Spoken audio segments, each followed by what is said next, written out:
18h30 sur Al-Oula, ravi de vous retrouver pour cette nouvelle édition. Voici le sommaire. Moins 8 degrés, le froid reprend ses droits en haute montagne, des températures glaciales qui rendent la vie dure aux populations.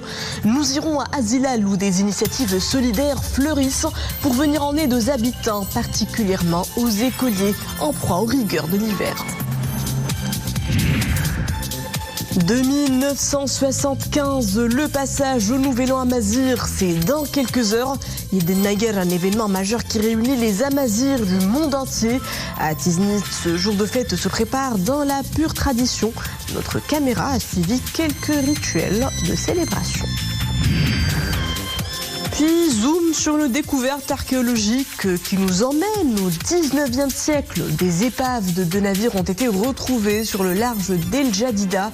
La ville ressurgit comme un foyer civilisationnel et commercial de premier plan.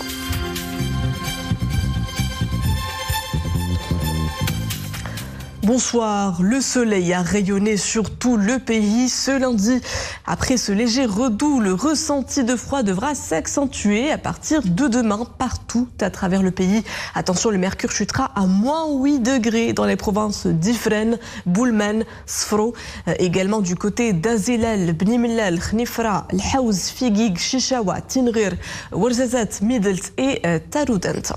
L'épisode de froid se fera également sentir autour de Jrada, Taourir, ainsi que sur les reliefs de Gersif, Taza, Al-Hawsima, Chefchaouen, Zagora, Erachidia, Tiznit, Tata, avec des minimales qui avoisineront les moins 4 degrés. Restez au chaud, ces températures négatives nous accompagneront jusqu'au vendredi. Ceux qui subissent le plus durement les caprices de la météo, les populations des massifs montagneux de l'Atlas. Azilal fait face à un hiver rude. Dans ces villages perchés en montagne, les élèves se prémunissent comme ils peuvent contre ce temps glacial, bien souvent contraints à marcher des kilomètres à pied avant d'arriver à leurs écoles. Ils trouvent du réconfort dans des salles de classe chauffées et des infrastructures d'hébergement constamment approvisionnées en bois de chauffage et en vêtements chaud. À Azilal, des sommets enneigés et un froid qui sévit dans les zones montagneuses. Ce climat rude affecte le quotidien des habitants. Les établissements scolaires n'y échappent pas. En période hivernale, les dispositifs de chauffage sont sollicités à nouveau dans les salles de classe. Près de 600 tonnes de bois de chauffage ont été distribués cette année aux écoles pour atténuer l'effet de la vague de froid. Quand nous arrivons le matin, il fait très froid sur la route. Mais heureusement, nous trouvons la salle de classe bien chauffée grâce à nos enseignants. En raison de la baisse des températures dans ces régions, l'établissement assure le chauffage surtout en hiver. Je m'occupe moi-même de cette tâche en ajoutant du bois de chauffage. En raison des aléas climatiques, les élèves endurent des conditions difficiles. Les enseignants font tout pour les accompagner. Avant d'entrer en classe, nous allumons le chauffage. En cas de besoin, nous rajoutons du bois. Avoir des salles bien chauffées est un facteur principal pour le bon déroulement du cours. Dans les internats aussi, le chauffage est une priorité. Ces internats disponibles dans 4 communes de la province d'Azilal ont été réhabilités pour accueillir les élèves dans de meilleures conditions. De 1975, c'est demain que nous célébrons le Nouvel An Amazigh. Comme chaque année, Eid el-Naguer est l'occasion de fêter dans la pure tradition le début du calendrier agraire. 4 jours de festivités, de convivialité et surtout de rituels culinaires qui flattent les papilles. Il s'agit du fameux tagoula ou encore de l'urkimen, une palette de mets typiques à découvrir dans ce reportage à Tiznit de Hijb Tamek Atman Tazi Ymanabou. À la Médina de Tiznit, c'est l'effervescence. Les femmes de la ville s'activent à la préparation de plats spéciaux Eid el-Naguer. Parmi les indispensables de ces célébrations, tagoula et urkimen, symbole d'une tradition gastronomique ancestrale, 2 spécialités locales préparées dans le plus grand soin.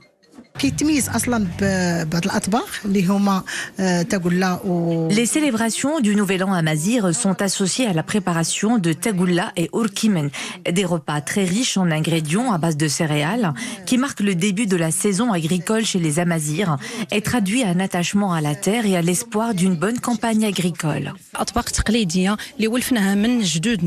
Ce sont des plats traditionnels que nous avons hérités de nos ancêtres. Ils sont composés de céréales comme l'orge et le maïs, avec des herbes locales. Des célébrations qui s'étendent aux quatre coins de la ville. Ici, les traditions amazighs ancestrales reprennent vie au gré de manifestations colorées, au goût de l'authenticité. Ces festivités prennent place à la Médina.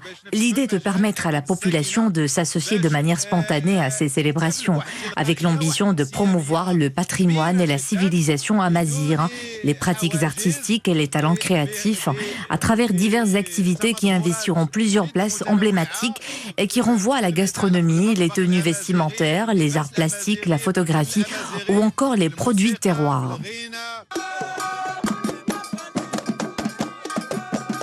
Ces célébrations durent jusqu'à demain, 14 janvier, jour du Nouvel An amazigh.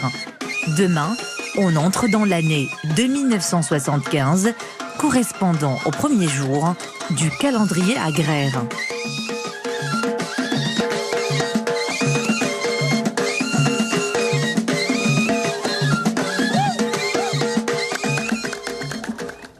Révision des listes électorales générales. Retenez la possibilité de vérifier les inscriptions avant le 17 janvier courant. Dans un communiqué, le ministère de l'Intérieur indique que les citoyens et citoyennes déjà inscrits sur les listes électorales peuvent vérifier qu'ils sont toujours inscrits sur ces listes auprès des bureaux de l'autorité administrative locale la plus proche de leur lieu de résidence ou via un SMS sur le numéro gratuit 2727. Toute personne ayant constaté que son nom a été radié de la liste électorale est en droit de déposer une plainte auprès de la commission administrative concernée, et ce entre le 18 et le 24 janvier.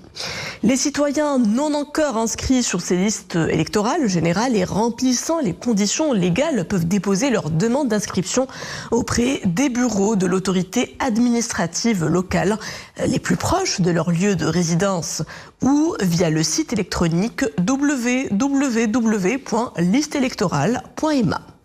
Les nouvelles demandes d'inscription seront soumises aux commissions administratives en vue de les examiner et de se prononcer à leur sujet lors des réunions qu'elles tiendront à cet effet du 10 au 24 février. Dans l'actualité internationale, le Liban d'abord, où le nouveau président Joseph Aoun entame des consultations en vue de désigner un premier ministre. Joseph Aoun reçoit les représentants de toutes les formations parlementaires ainsi que les élus indépendants. Ces consultations interviennent quelques jours après l'élection du nouveau président libanais qui a mis fin à une vacance de plus de 2 ans au sommet de l'État.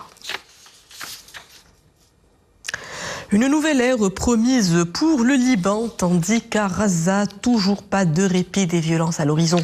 Au moins 19 personnes ont été tuées au cours de ces dernières 24 heures dans ce territoire palestinien, théâtre depuis de plus de 15 mois d'offensive israélienne.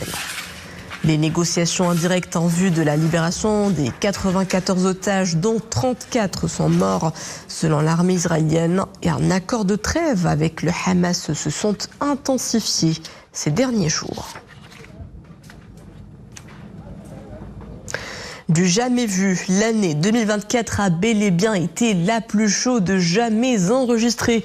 La température moyenne des 2 dernières années a dépassé la limite de 1,5 degrés Celsius de réchauffement fixé par l'accord de Paris.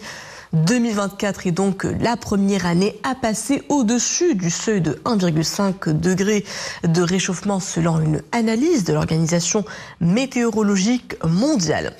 Derrière ces chiffres se cache déjà une série de catastrophes, chaleur extrême, inondations historiques et ouragans violents. Retour sous nos cieux et bonne nouvelle à ceux qui souhaitent rallier Nador à Rabat. Une ligne aérienne directe reliant les aéroports des deux villes vient d'être lancée à raison de 2 vols aller-retour par semaine. Le premier vol de cette nouvelle ligne a été inauguré hier. Rachid Latsabi, Zakaria Moukbila.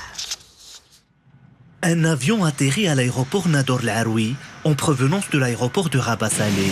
À bord, des passagers résidant à Nador et des touristes désirant découvrir la cité de l'Oriental. Grâce à cette nouvelle liaison aérienne, la connexion entre les deux villes ainsi que les deux régions se trouve plus renforcée.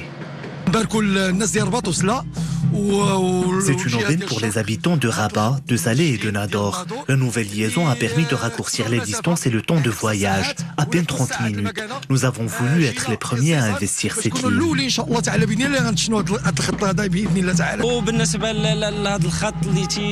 Cette ligne contribuera fortement à encourager le tourisme interne.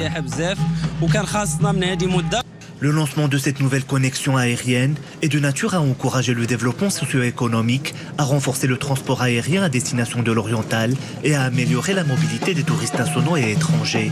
La nouvelle ligne aérienne Nador-Rabat revêt une importance particulière à la fois pour les voyageurs et les acteurs économiques des deux régions. Les vols seront disponibles à raison de 350 dirhams pour les premiers 85 sièges. Et on va les opérer avec des Airbus A320 274 sièges. Nous sommes très contents pour participer au développement touristique et de transport entre les deux villes pour les citoyens et les touristes internationaux. Assurée à raison de 2 vols par semaine cet hiver, la fréquence de cette liaison passera à 3 par semaine dès l'été prochain. Et avant de vous quitter, zoom sur une découverte maritime des plus extraordinaires, celle de 2 épaves de navires datant de la seconde moitié du 19e siècle. Et c'est au large d'El Jadida que cette trouvaille archéologique et maritime a eu lieu.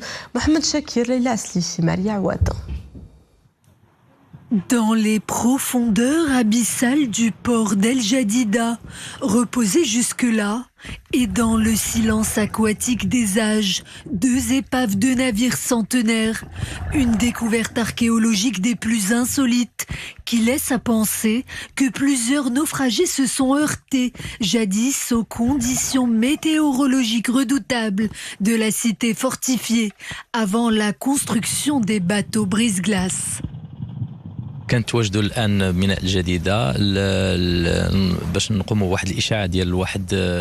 C'est ici même que 2 épaves de navires viennent d'être découvertes. Il s'agit de 2 navires en métal. L'un a été localisé près de la plage d'El Jadida et l'autre à proximité du port. Cette découverte est incroyable et elle va contribuer, j'en suis sûre, au rayonnement de la ville. Et elles ne sont pas les seules à reposer dans ce vaste cimetière marin devenu objet de tous les regards et de toutes les curiosités. Cette action s'inscrit dans le cadre d'un partenariat entre le ministère de la Jeunesse, de la Culture et de la Communication et la Gendarmerie royale. Donc, elle s'étend sur pratiquement toutes les côtes marocaines. L'objectif, c'est bien sûr, de dévoiler et de découvrir les épaves et le patrimoine subaquatique en général qui est déjà localisé. D'après les données historiques et les cartes maritimes, plusieurs frégates mythiques, dont le Papin, le Maroc et l'Amazone, sont elles aussi figées dans l'eau et le temps. Autant de mystères à démystifier peut-être un jour. Et voilà, c'est cette trouvaille archéologique inédite qui signe la fin de cette édition. Merci à vous de l'avoir suivi. Asgas Amaino Ifoulkine à tous.